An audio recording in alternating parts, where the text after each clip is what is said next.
Hello, everyone. Hello, everyone.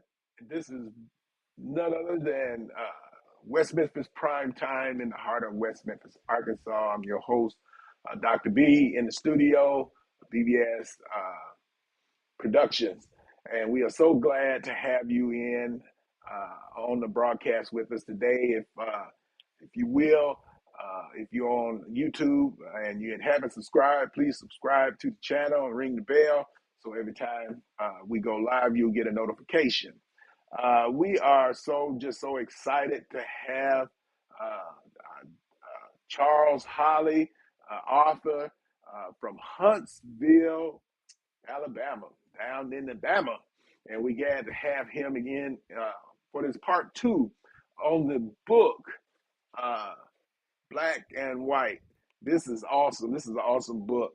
I've ordered several books for friends of mine, and it talks about a balanced discussion. Yeah, if you get the book, I'm telling you, you're gonna get something out of it. You're gonna. I don't think you will be displeased.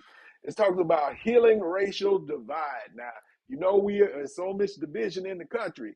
So if we do our part and get the tools that we need to equip us to do the work that God would have us to do, because then and only then can we move forward.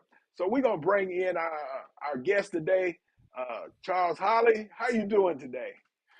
I'm doing wonderful. Thank you so much, Dr. B, for having me back.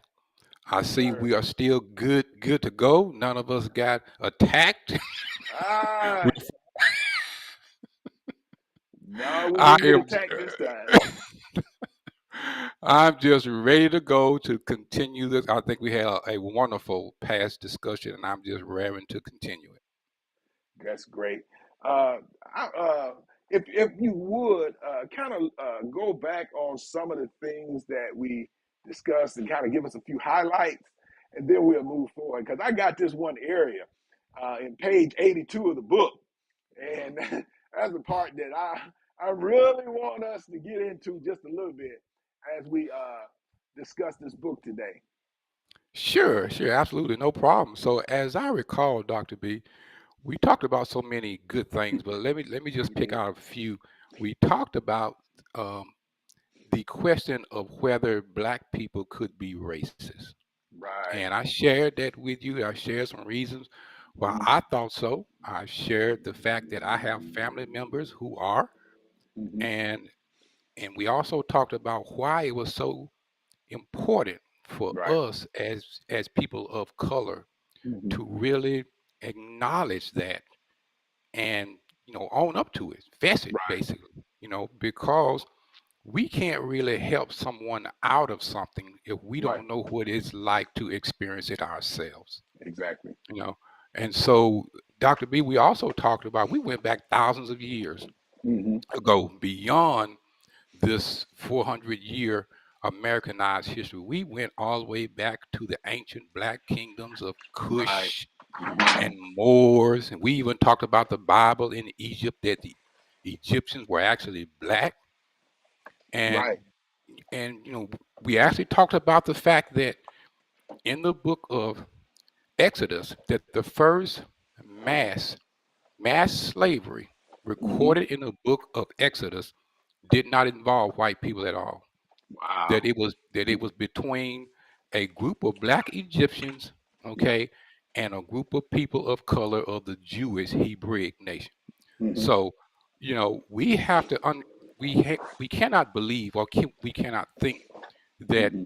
white people started slavery and Right. that only white people have actually carried out slavery. Slavery has been a part of humankind for thousands and thousands of years. And Hmm. that's why we have to step back, zoom out, and talk about race Right. as a human issue, not Right. as a black or white issue, because it Hmm. really is a human issue. And then last thing, we also talked about that uh, racism, we can view it like a actual tree, right? That at the roots of the tree, we have people's minds and what people think. And we talk about hatred, Hmm. violence, envy, jealousy. and that you can go on up that tree from the roots all the way to the leaves, and then that's where you would see all these various acts of racism, Right. discrimination, Mm-hmm. systemic racism, Mm-hmm. and so forth, violence. And so we talked about the fact that you cannot kill a tree by pulling off the leaves, that you Right. got to get it at the root. Mm-hmm. And that's what the book that I wrote does. That's my whole intention, is to get into people's minds, get into their Right. hearts, because only when you change people's minds and their hearts will you affect the tree, affect the actual leaves. You got to Right. change the roots if you want to Mm-hmm. change the actual leaves. Right. So we had a wonderful time. Mm-hmm. Um, if you don't mind, I want to jump in this thing so bad. Um, in the book on it was I think it's page 48, where you talk about the church is the refuge for racism. Can you expound on that a little bit? Sure, absolutely. It is well documented Hmm. in history, in fact, that the church, when I say the church, I don't mean everybody in the actual Right. church, Right. but I mean that there was a whole lot of people Hmm. in the church Hmm. who supported slavery, who Right. propped up slavery, Hmm. and who founded the actual racist system that came Right. to be the Hmm. Atlantic slave trade. Right. And they did it basically because of wealth. They Right. did it because of wealth, power, prestige. Hmm. And there were just far too many people who called themselves Christians Hmm. and who called themselves church people, quote unquote, Right. who supported Hmm. racial supremacy and unfortunately still do today. Hmm. So the Southern Church Right. and other churches had Hmm. major issues with that. They Right. were they were pushing uh, improper scripture like the curse of Ham and Hmm. trying to justify Yeah. Yeah. black people being slaves. They were saying Right. that black people should be slaves and that it was God's will that Right. black people be slaves. And so it was that was the whole thing that actually set off, Right. well, that was the major thing Hmm. that actually set off what we would commonly call the Civil War. Right. So yes, the too many people, lots of folks in the Hmm. church were involved, invested, and actually pastors own slaves, Right. themselves. Some Right. pastors own slaves. Hmm. So, but here is my problem right here. It's just that even after all this time, Hmm. even after over 160, close to 200 years, that I don't see a major change in many of the churches Right. today. I just don't see a major change. I see some change, but Hmm. I don't see a major change Right. as to a lot of those churches who believe in that are Hmm. coming away from that. I don't see. I Right. see a lot of pastors that are very, very apprehensive to talk Hmm. about race. Because I've been Right. trying to come, Hmm. I've been trying to give away books, I've been trying to open up dialogue, Right. and it's just not easy at all. Hmm. But so for a long time, the church was the quote unquote refuge of Hmm. racism. Right. And some pastors even invited the Ku Klux Klan to their churches Mm. in the 1920s and 1930s. We have pictures of it today. They Right. invited the Ku Klux Klan to their church, paraded them across the pulpit, Right. and stood up and said, "Yes, these are our brothers and sisters." And while they had on robes, Hmm. you know. So the church really, some people in the church really Hmm. became invested in that, Right. and that infected the church, Hmm. quote unquote. And today it still does. And Right. so, but I still believe that the Hmm. church is the hope. Because when you talk about changing people's character and changing people's hearts, you're Right. going to have to do it spiritually. Okay? Right. Hmm. It's going to have to be a spiritual job. Hmm. So the church has to be the answer. That's why I believe the church will undergo a revival. I believe it will. It has to. in order for us to conquer this thing called racism. hmm Let me ask you this: when I think about churches, and uh, I've been trying to figure for years why people. It seemed like in the church they don't want to come together. They don't want. Some churches don't want blacks in their church. Some churches don't want whites in their church. And in order for us to come together in the way that God would have us to, we got to come together. We got to drop some of that stuff. And I hate to say it, but you do find that when that discussion is brought up with some of the pastors, they don't even want to discuss it Right. because I guess some don't want to upset their congregation, and some Hmm. congregations may not want it. So Right. it's something that we have to look at. But we can't talk about a coming together, a coming healing racial division Right. if we in the church Right. don't are not willing to come together. So Absolutely. Absolutely. I am thoroughly convinced that the church has to lead. It mhm, has to lead. right. And when I do workshops, I always start off at churches Hmm. in the book of Genesis, and I actually just take my time and I walk through chapter by chapter, Hmm. and I show them how beautiful things was and how God used Right. color in the sky, right, in the ocean, the Hmm. color of animals, the color of trees, of nature. And I just show all these big, beautiful, beautiful, wonderful pictures. And Hmm. I ask them one question: what makes this picture look so good? Right. And they always say the same thing: the Hmm. different colors, the different colors, the different Right. colors. And then when I get to the sixth day of God's creation, which is Hmm. man, Right. then I throw that picture on the screen with a whole lot of different colors, people Hmm. with different colors, and then the artist goes quiet. And I Yeah. say, okay, so what's wrong? Right. Why were you in such awe seeing the beauty of the sky and how God can take a rainbow with all those different colors and Right. put it over an ocean and make it look so wonderful? Right. Why do you see a picture of fall time and all those beautiful brown leaves and say, Hmm. ooh, ah, and then you see a human being with a different Right. color, you just go quiet?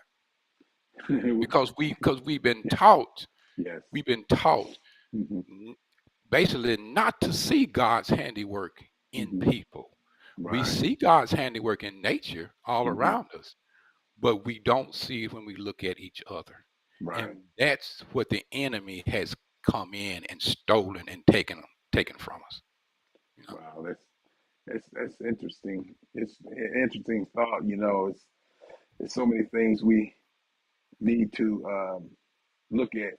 Um, I got to highlight this one part. Talk about the stereotypes today. What are some of the stereotypes and stuff we face Oh my goodness. today? Um, I talk about that in the book, and I list several different stereotypes that Hmm. we as black people have been tagged with. Hmm. I call it Bob, B-O-B, Bob. And what that stands for, what that stands for is black on bottom. Mm. Black on the bottom. Right. Anytime you have a society that is built on different classes, Hmm. just like the American society was built upon, it was built on different classes of people. If you Right. had more wealth, more power, then you had Hmm. more prestige. And so you had these social classes, Right. from the top to the bottom. Hmm.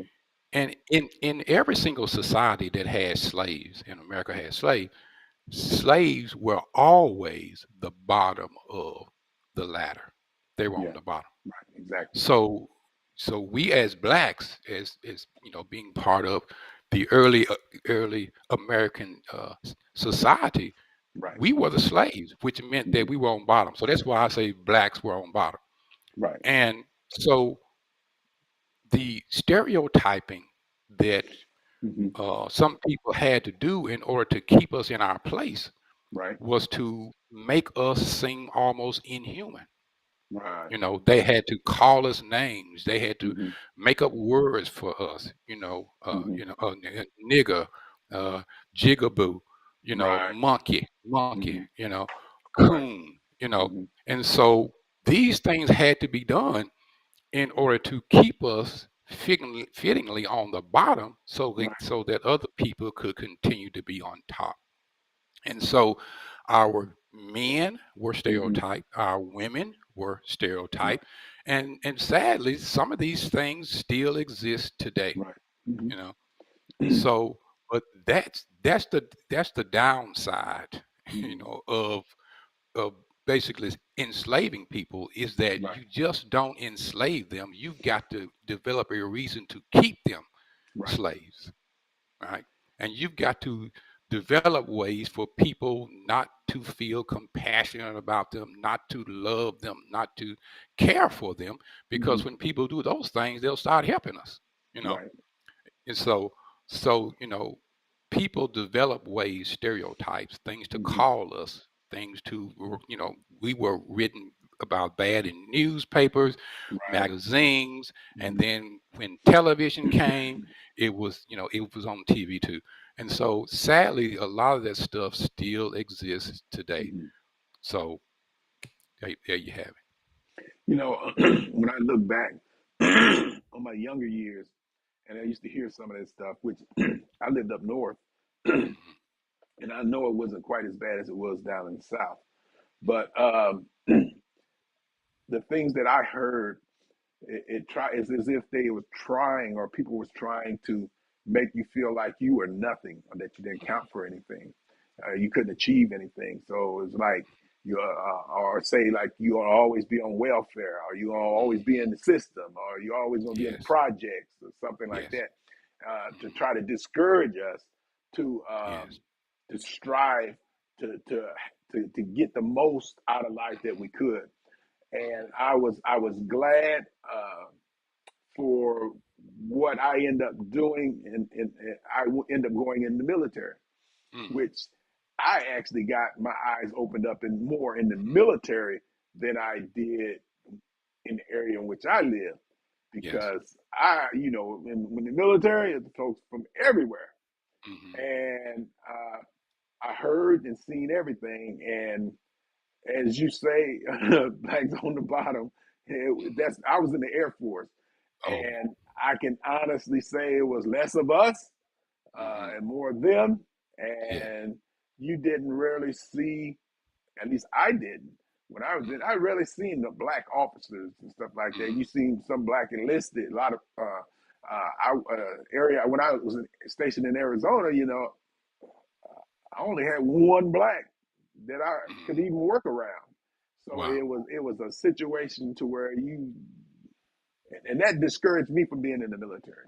Yes, It probably yes, had if had I went in the army or something like that, where there hmm, was more African Americans, I may would have yeah, stayed in. But being in the Air hmm, Force, I decided the best thing for me to do is get out and hmm, and go a different path. And yes, so that because it hurt me. And my dad yes, had explained a lot of this stuff because he was from uh, Brookhaven, Mississippi. That's where he grew up, and then he oh went up wow. north. Oh So yeah, I know he he saw told some us a stuff. lot of what we might would face in life, Yes, and it's almost like you hear it, but you're not seeing hmm, it. And yes, then when I went in the military, I got a rude awakening. Uh, yes, and yes, so the things that he taught us how to deal with situations, you had to really put them into action then. So hmm, hmm, it was an hmm. interesting situation. Yes, yes, yes, absolutely. And yet here we are, hundreds of years later, still having to Right, fight right, certain stereotypes. You yeah, know, blacks are dumb. yeah, It's like that. So I had a college friend to tell me a hmm, very very interesting story about stereotyping. He was a young black man, went to a mostly white college down here in hmm, uh, Bama, and he lived in a nice house hmm, close to the actual college. His right, family had a big nice house. right, And one day he was out there cutting the grass. He was just pushing the Hmm. lawnmower, cutting the grass. Well, he had some college friends who knew him who were just driving by, and they happened to see him cutting the grass, the Right. yard of this huge house, of this big, nice Hmm. house. Right. Well, the next time his college mates saw him, white people now, next time they saw him, they asked him this question. Listen to this now. They said, "I didn't know you cut grass for a living. Whose yard were you cutting?" So he just said, he just kind of looks at him and says, "My yard, I live there." Right. And they were like, "No, no, you don't live in that house. Ew. No, you don't. You kidding us. Yeah. So see, you see, and I'm talking about this was, maybe two 1980s, Right. 5, 6, something like that. Right. So you see, see what we still have to contend with even today. Right. You know, it's sad, Yeah. but it's just true. Yeah. It's interesting. Yeah. Yes. Um. On let me see. On page what is that? Page 29. It talks about lies and ignorance. It says, in the Christian faith, ignorance does not mean incapable of learning. Rather, it means devoid of truth. Mhm. Kind of give us a little information on that. Yeah. So sometimes people can be willingly ignorant. Hmm. Ignorant means that that a person can be incapable of Hmm. learning Right. certain higher level things. They Hmm. just don't have the mental capacity Hmm. to grasp certain things. Okay. But when it comes to racism, people have that capacity to grasp it. It's just Hmm. that they don't want to. Right. Okay. They don't want to. They would rather believe a false narrative, a false Yeah. story, Hmm. Hmm. than to believe the truth. And so Right. people turn their backs, they Hmm. close their ears, they close their eyes, and they just do not want to hear, Hmm. participate in, or Hmm. try to understand the Right. real issues behind the racism that we face today. I mean, Right. you see it today with so many schools, and so many schools now Hmm. where CRT, critical race theory, is Hmm. basically being used as a Hmm. boogeyman in, in order to stop people from talking about race. Period. Right. You know, and so often we get that from people who are scared. They're riddled with guilt. They're scared Right. that someone's going to point their finger at them and say, "Hey, Right. you did this to us." You Hmm. know, so they just prefer to be willingly ignorant. The Hmm. word void of the truth, and they just believe a lie. You Right. know, so it's sad, but we see it every single day. Hmm.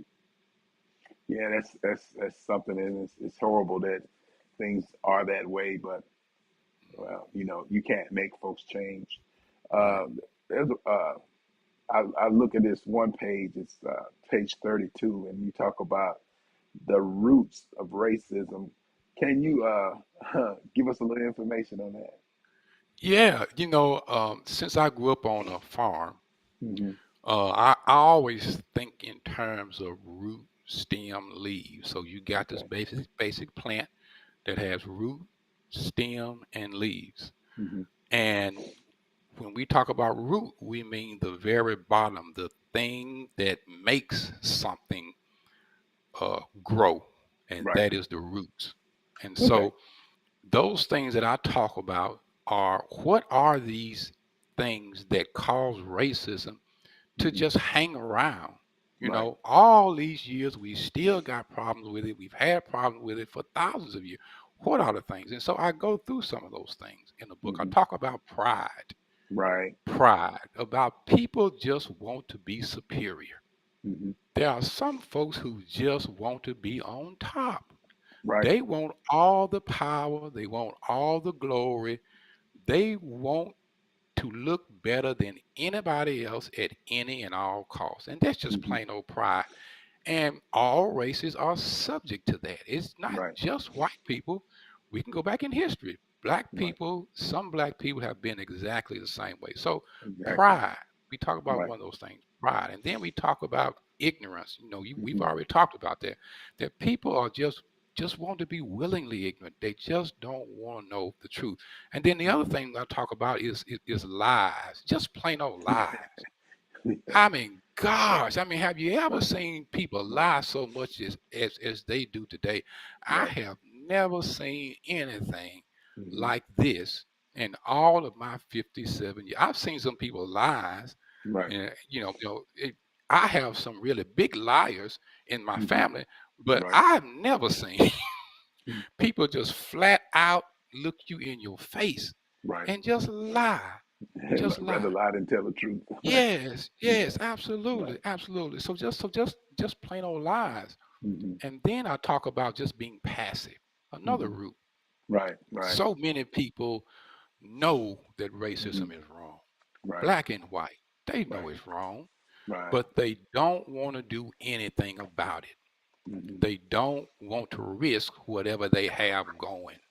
Right. They don't want to risk losing quote unquote family, or losing quote unquote friends, or Right. losing status, or becoming uh, uh, involved in Hmm. this movement or that movement.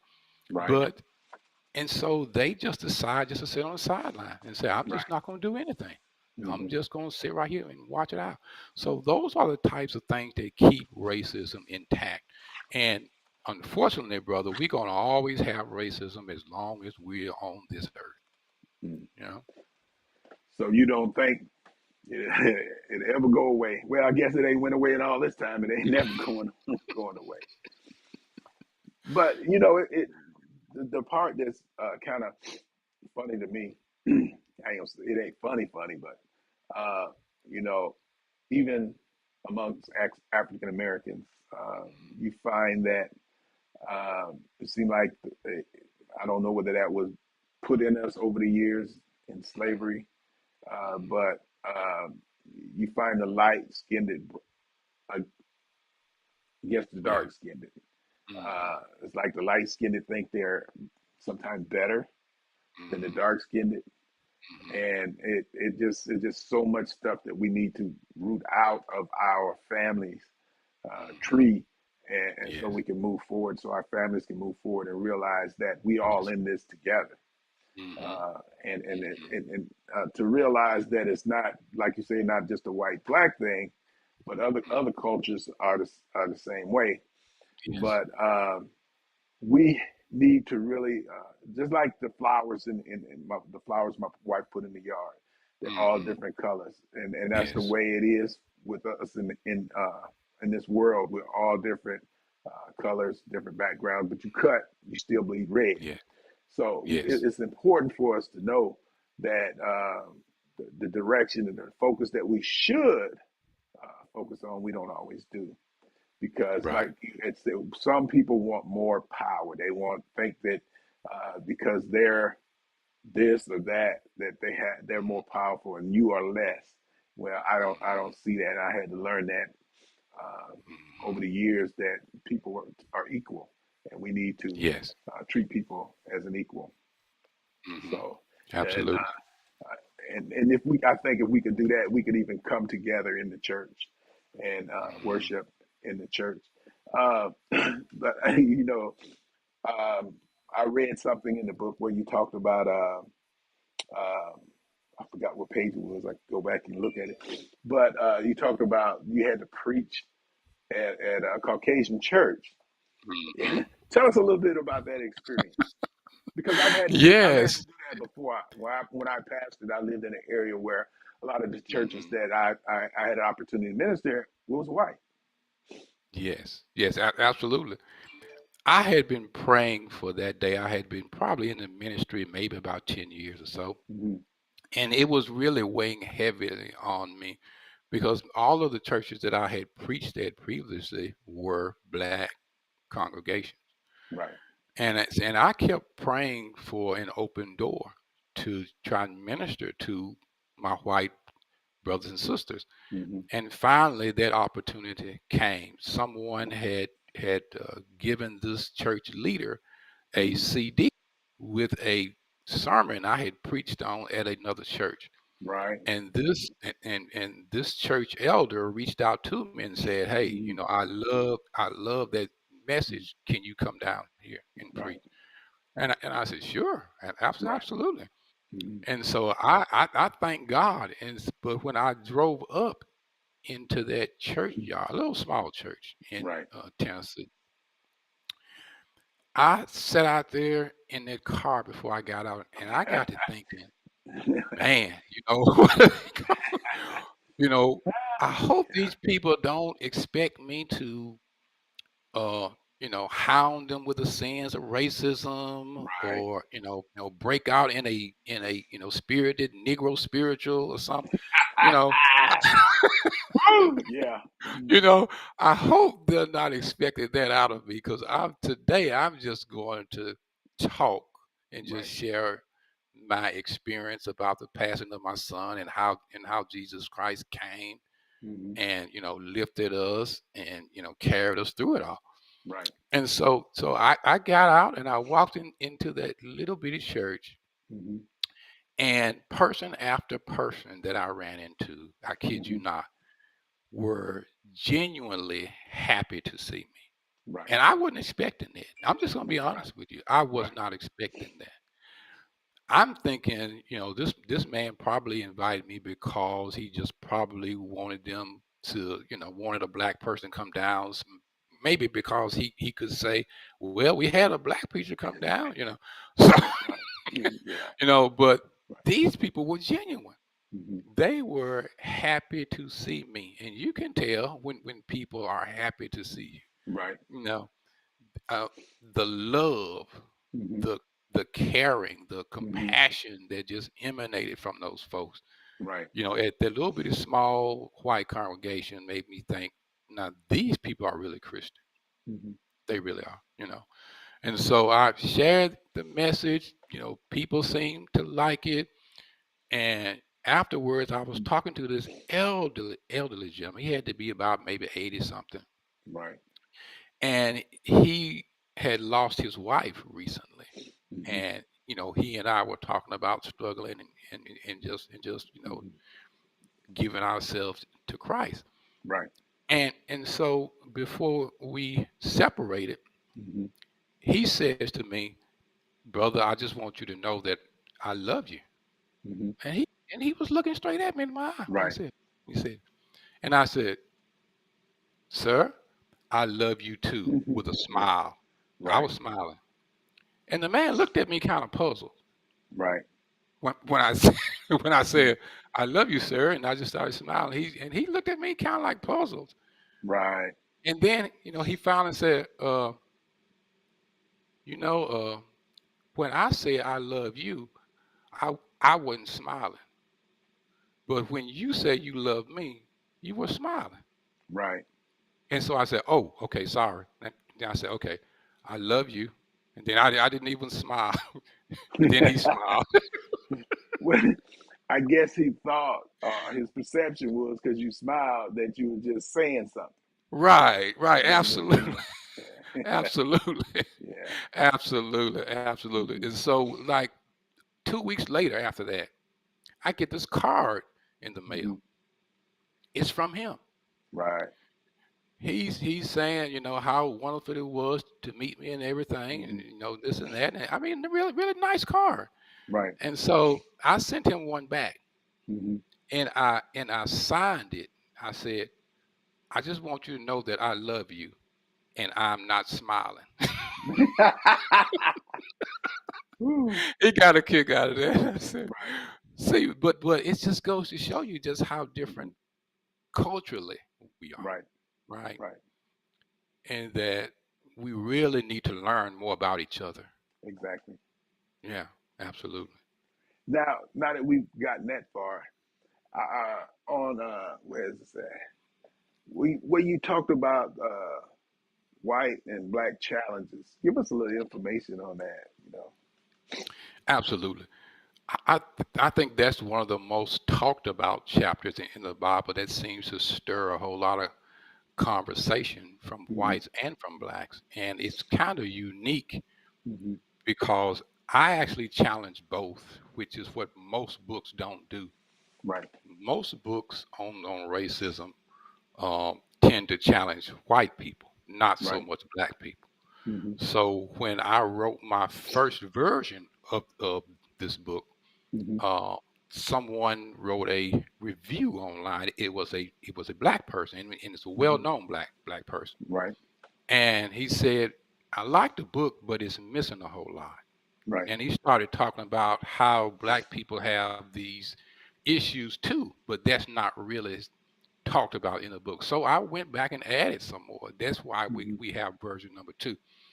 And one of the things that I really dug in deep on was the black and white challenges. So let's talk Right. about some of the challenges. Hmm. For for white people, I say that I would really challenge white people, okay, to really acknowledge the truth about the Confederacy.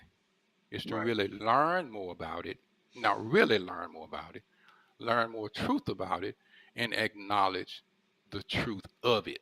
Because Right. unfortunately, there are still some white brothers and sisters out there who say that race was not a factor in the Civil War, Hmm. and we know that that's not true. And Right. so I I issue them that challenge is just to dig deeper into the Confederacy, and when you Right. do, you will find out that one of the foundational beliefs was racial supremacy, Right. and and one of the major causes of the war, in matter of fact, Hmm. was that Southern states wanted to keep slaves intact. Right. Okay, so we can't heal Right. if we don't acknowledge the truth, Right. and that's just the truth of that. And so that's one of the challenges that I issue. Now, the other challenge that I issue to my white brothers and sisters is this: rock the church boat. In other words, you got to start talking about racial issues with your congregations, and Right. that's just not happening nearly enough. It's And just neither, not. and none of the churches. Right, right, Okay. absolutely, absolutely. It's just not, and I think people are fearful is part of it. Right. Just like you said, people are fearful of what is going to happen, what's going to be Right. opened up if they bring up a subject Hmm. of race. Uh, they think it's going to be contentious, and it might. They Right. think there may be arguments, and there might, but Right. still, that's not a reason not to talk about it, Hmm. you know. And so they just choose just to be quiet about it, Right. and that's hurting us. That's hurting us because now we can't come together Right. because everybody has these misconceptions in their mind. So Hmm. the things that I challenge black people on is this: we must create a safe place to have racial conversations. We got to Right. do that. uh, there are lots of people out there who really do want to, Dr. B. There Hmm. are some people who just really, truly want to understand, Right. When but you they're say afraid. when you say create a safe place, what do you mean? That means create a place where white people and other people can talk to us and say what's really on their mind Right. without us jumping down their throats Right. or calling them racist Hmm. or saying that you just don't understand, Right. or because doing those types of things will make people feel as if they have nothing to contribute to the Right. conversation, Hmm. and they do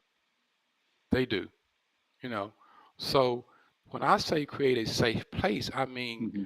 we have to make people feel comfortable approaching Right. us, and that was my whole purpose behind writing the book Hmm. in that tone that I wrote it in. I wrote it in a very warm, loving, kind, caring tone.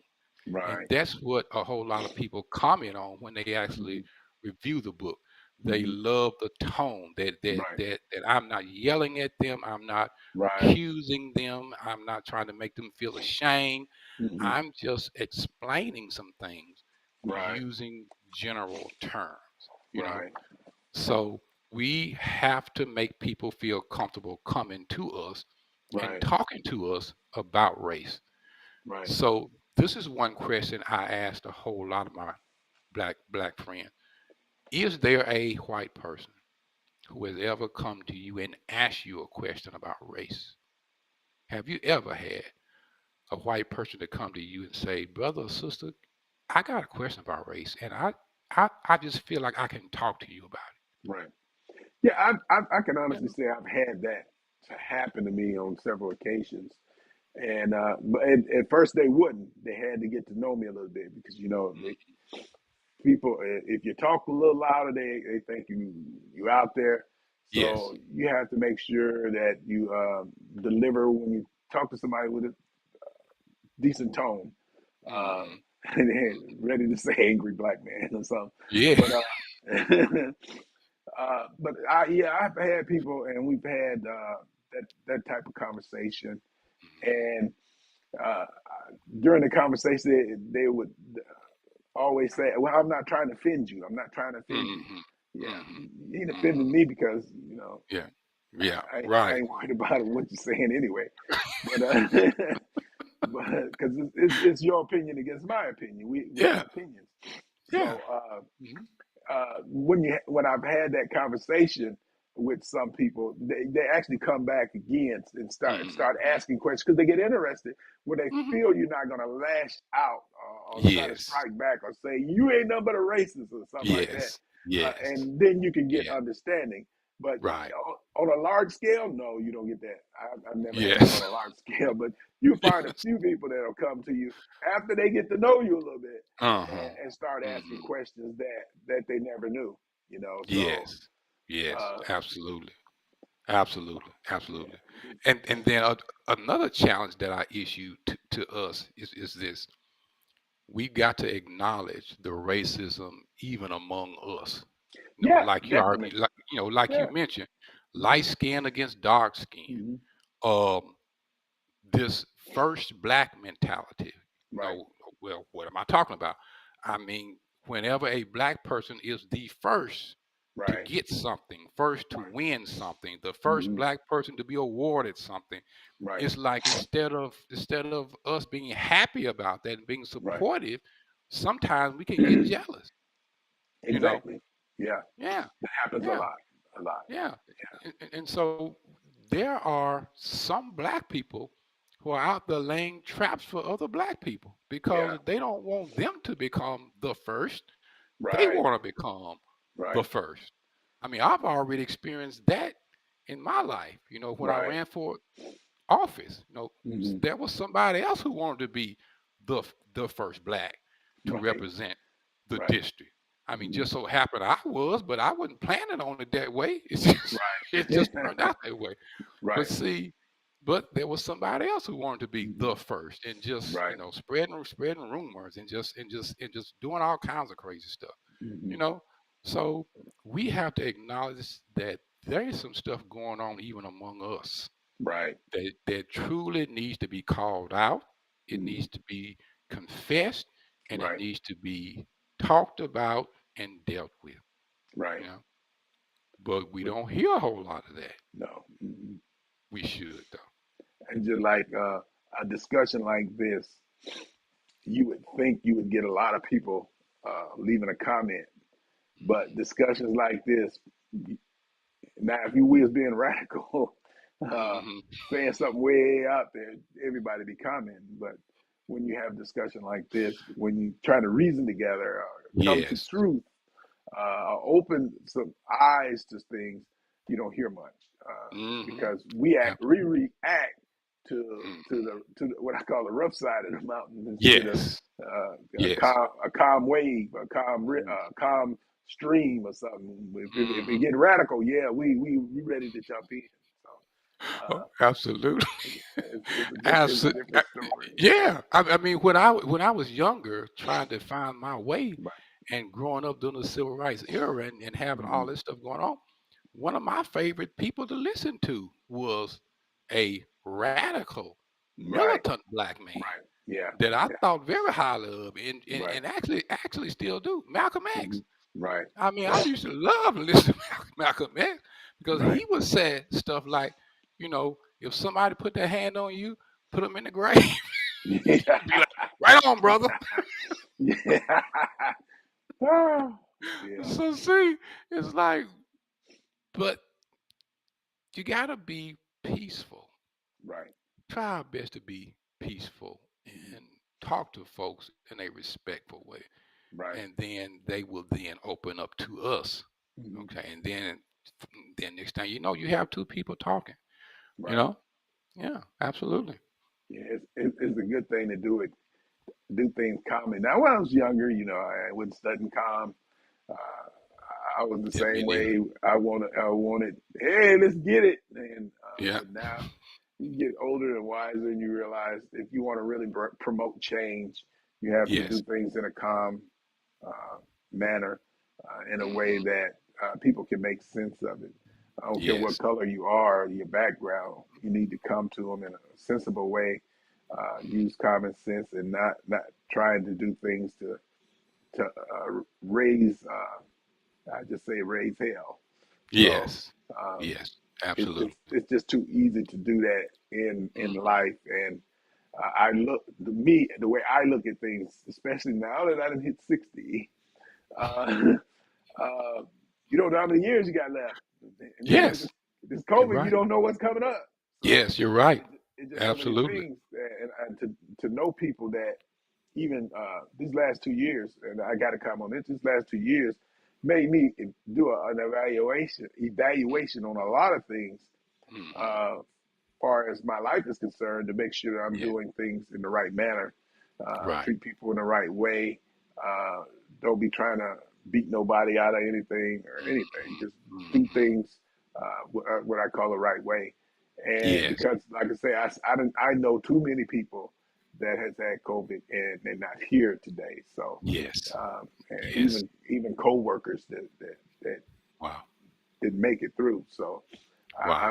I'm thankful to God, and that makes me uh, looking at that makes me realize that I need to act Yes. and react in the right way. Hmm. So Absolutely. yeah, Absolutely, Doc. Absolutely. And the last thing that I want to share about us, of people of color, is that we need to be very, very careful of what I call race projection.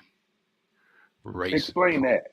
race projection. Okay, Hmm. so to project something, right? We all know what that means. That means Hmm. to cast something or Hmm. to put something on someone. And Right, sometimes we can give people racist labels, right? right, When they're actually not racist. And exactly. sometimes we can take words, we can Hmm.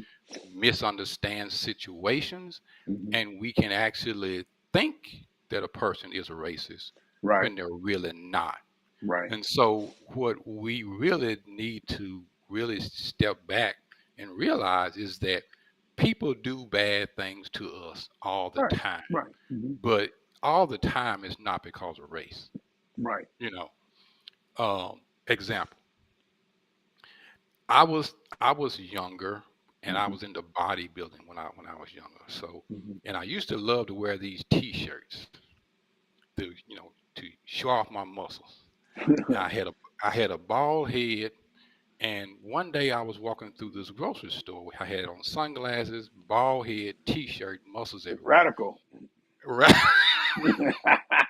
I'm walking Ah, down this aisle, and I'm mhm, looking for something. And in the distance, probably about 10, 15 feet away, I see this elderly Caucasian lady. And mhm. she's got her purse, she's got a Touch that bad basket, boy. and she is looking at something. Mhm, And I'm walking down the same aisle. I'm looking for my object, right? Because I'm mhm. not really paying too much attention to her. And so but I do notice that as I get closer to her, Right. she looks at me and Mhm, she takes her purse. and Yeah, yeah. holds it closer to her. I've had that. Yeah.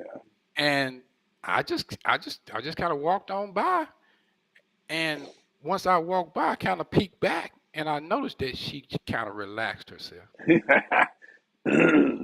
Now, was that because she's a racist, or was that because she saw an intimidating figure coming toward her, Right, and she just that just made her feel uncomfortable? Would right, a white person with a lot of muscles, bald head and sunglasses, would she have reacted the same way? I have no idea, right, you know. But see, I have to give her the benefit of the doubt.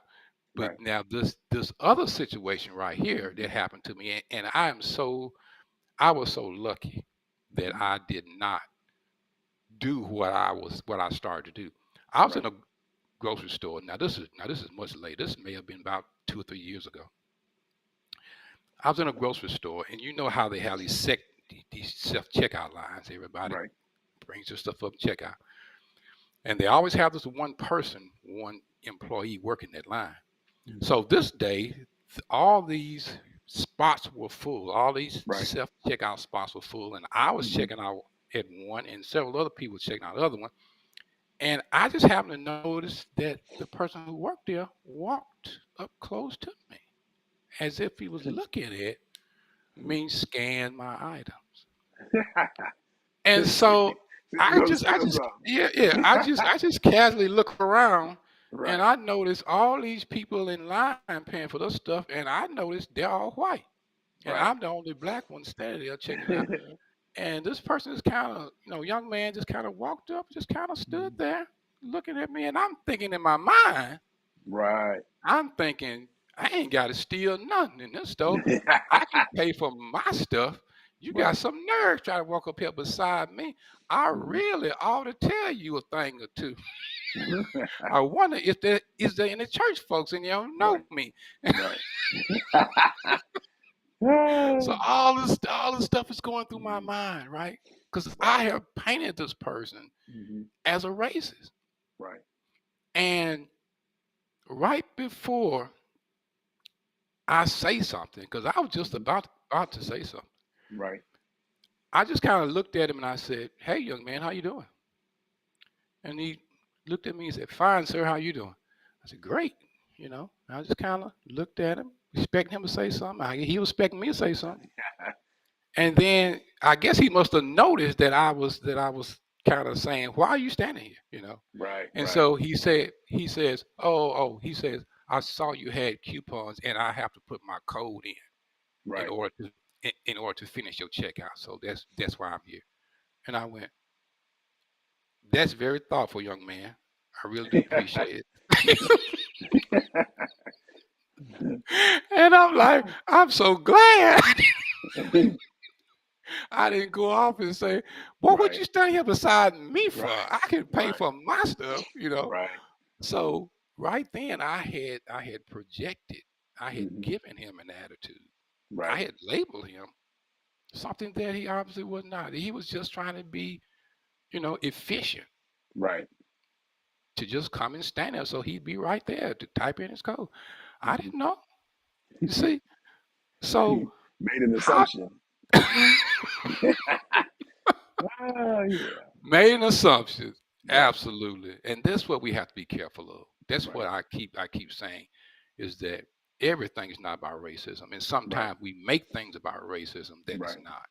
Right. You know. Yeah. It's. I guess it depends on how you were raised, what you were Mm, raised around. Um, Me growing up, I never went to a segregated school. I heard about it in the South, but I'm up north. I never dealt with it. mm, Kindergarten, mixed. So it's like I got my worst rude awakenings when I went in the military. So it's mm. like I heard about it, Yeah. seen a lot of stuff on TV, but hadn't experienced some of it. Hmm. Yeah. But yeah, I, Yeah, I did. yeah. So it's I like, did. Yeah, we got bused to an all white school. I spent my right, first and second year in a what they would call a Negro school. growing up. It was Mm-hmm. a small little school not far from where we live, but because of the laws, the Mm-hmm. integration laws, this federal government stepped in and said you got Right. to integrate these schools. So So they is this in bust out the. Huntsville? This is when this is in Madison, little Okay. rural place here in Mm-hmm. Madison. Right. So we got bused. Our whole neighborhood, whole black Mm-hmm. neighborhood, got bused to a white school about 20 miles away from where we lived. Mm-hmm. And the first day when our bus drove up on the school property, Mm-hmm. and the bus driver who was also black opened up the door, there stood the principal of the school right there in front of Mm-hmm. the door, and he asked a question. He said, "Where you going with them boatload of ends?" Oh, are you serious? I'm serious. Wow. That's what that and that's the first day. So Wow. you see, I mean, we had there were issues, there were skirmishes, there wasn't any major fights, but finally they got the right people in the right leadership positions to Right. to kind of help things smooth along a little. Right. But overall, it was a great experience for Mm-hmm. me. But like you said, it was an eye opener, Right. but it was great. It was a great experience. Yeah. You know, growing up, you hear about, I heard about, people picking cotton, chopping cotton. I really didn't know what they were talking about. I was actually 21 when I first seen cotton, and it wasn't Really? in the South. I, I was in I was stationed in Arizona, Phoenix, Arizona. We're actually in Glendale, next to Phoenix. Uh, and I stopped at these people's house that I knew they're friends with, and I asked them, "What is that stuff across the street?" Because I didn't know what it was. I'm 21 years old now, and they Wow. told me it's cotton. I said, "You lying? There ain't no cotton." I said, "Ain't no cotton in Arizona." But yeah, that was my first experience with cotton. So Oh my goodness. so over the years, I've asked people about the process and stuff because I had no idea and they really hadn't seen it. Growing up, God. I'm used growing up where I'm from. We used to blueberry fields and stuff Yeah. like that. We Okay. pick Yeah. Yeah. blueberries, but Hmm. Man, you rather pick blueberries anytime than to pick cotton. woo, I did. I did it all the time. I know, boy, it's rough. It's just rough. But you know what? Those were some of my best memories right, because we did it as a family, as a community. Just about right, everybody who was somebody was out there picking cotton. So we all out there together, even mm-hmm. kids run around. So it was like it was a community thing, you know. Right, But it was some experience, and it was hard. You had to put these big sacks over your back, mm-hmm. and that actually drug the ground behind you, Wow, and you had to bend over because these cotton stalks were right at waist high.